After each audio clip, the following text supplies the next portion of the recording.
ogaadeen oo kan dadkoodii soo brand aysan ku qabsan ayaan kula kulmay iyaga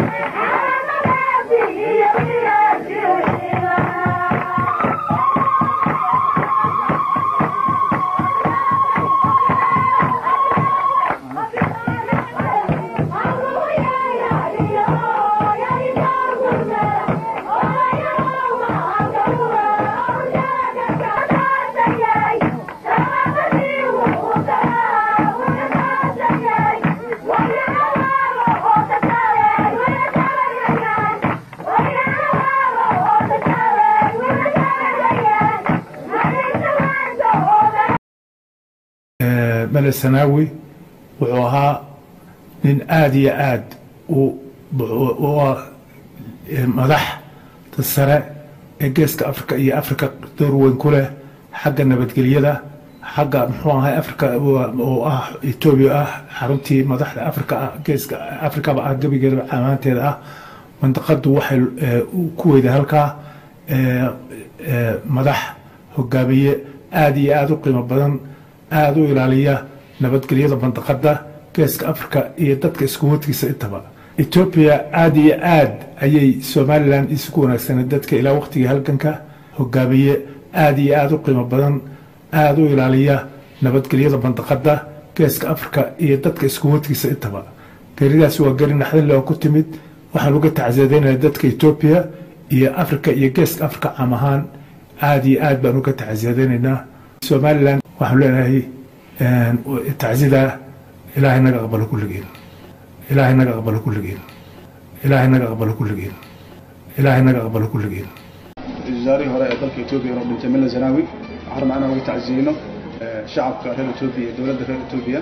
هي قبلك هي أفريقيين ودمان ما دام وهايين كمله جمياش جيسك أفريقيا نوينا عن هذا السكوفي عن وبنا عقد أركه إن جيسك أفريقيا ونظمنا نوضه kaasi wuxuu ahaa Sheekh Shariif Sheekh Axmed oo ka hadlaya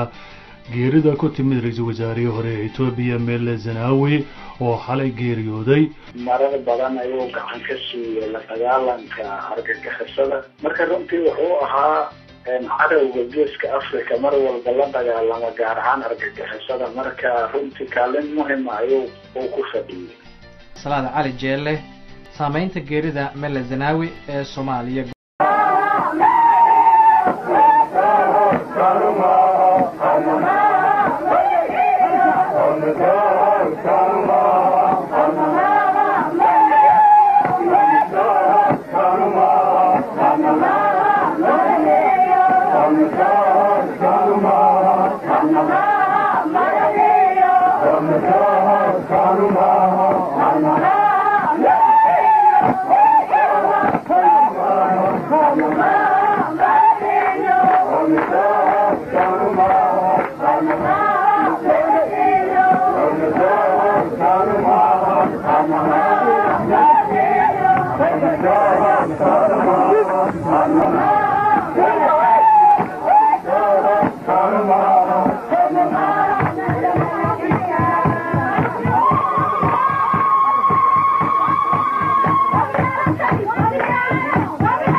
kulma iyagana